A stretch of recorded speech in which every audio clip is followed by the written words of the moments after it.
예, 최근에 물러난 박기영 전 과학기술혁신본부장 인사와 관련한 논란에서 낯익은 이름이 계속 언급됐습니다.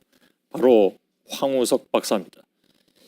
12년 전 논문 조작 사건으로 파문을 일으킨 황 박사는 재기를 다짐하면서 멸종된 고대동물 매머드 복제를 시도하고 있는 것으로 알려져 왔습니다. 그런데 황 박사의 연구에는 진척이 없었고 황 박사로부터 시료를 건네받은 제주대 팀에서 오히려 성과가 나오자 양측이 법적 다툼에 들어갔는데 검찰이 사실상 제주대 팀의 손을 들어줬습니다. 그런데 이 과정에서 황우석 박사 측은 또다시 연구윤리 문제에 휘말리기도 했습니다. 먼저 최승기 기자의 단독 보도입니다. 황우석 박사가 동굴에 파묻힌 매머드 조직을 손도끼로 떼어냅니다. That's good. That's good. 황 박사가 3만 년 전 멸종된 고대동물 매머드 복제에 나선 건 2012년부터입니다.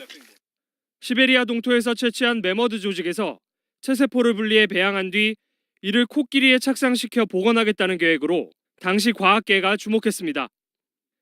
하지만 연구에 큰 진척이 없자 황 박사는 2015년 박세필 제주대 교수팀에게 매머드 샘플을 넘겼습니다. 그런데 그해 4월 황 박사가 전달한 시료를 통해 박 교수 연구팀이 체세포 배양에 성공했다고 밝히며 갈등이 시작됐습니다. 박 교수 측은 자신들의 기술로 체세포 배양에 성공했으니 연구자 권리를 인정해달라고 했습니다.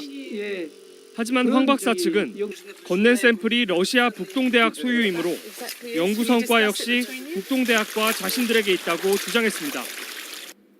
이에 박 교수 측은 정당한 계약 없이는 연구 성과를 넘겨줄 수 없다며 차라리 배양된 세포를 없애겠다고 말했습니다. 그러자 황 박사 측은 횡령과 공갈미수 혐의로 박 교수 연구팀을 검찰에 고소했지만 검찰은 이달 초 박 교수 등을 무혐의 처분했습니다. JTBC 최승기입니다.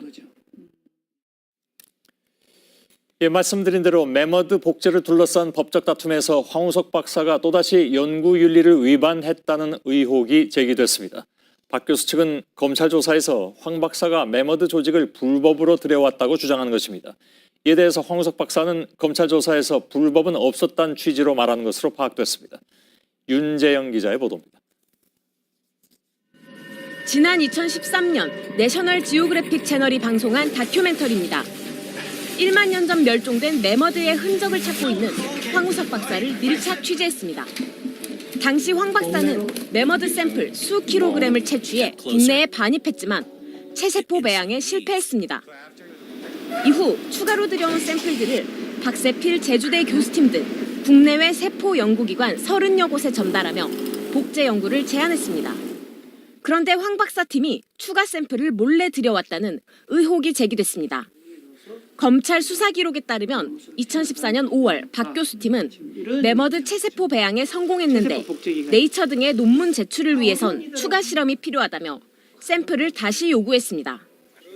검찰 조사에서 박 교수는 황 박사가 당시 이런 요구에 대해 북극해 지역이 매우 추워 여름철에만 채취가 가능하고 발굴도 어려워 새 조직을 가져오기는 힘들고 기존에 제공했던 조직도 몰래 들여왔는데 다행히 우리 공항에서 적발되지 않았다고 했다고 진술했습니다. 고대 생물을 들여올 때는 반드시 신고를 해야 합니다. 그런데 농림축산검역본부에 따르면 황 박사의 수암생명공학연구원이 2013년부터 2016년 사이 고대 생물을 수입해 신고한 자료는 없는 것으로 파악됐습니다. 황 박사는 검찰 조사에서 박 교수 측에 불법 반입과 관련한 말을 한 적이 없다며 해당 내용은 사실 무근이라고 밝힌 것으로 알려졌습니다. JTBC 윤재영입니다.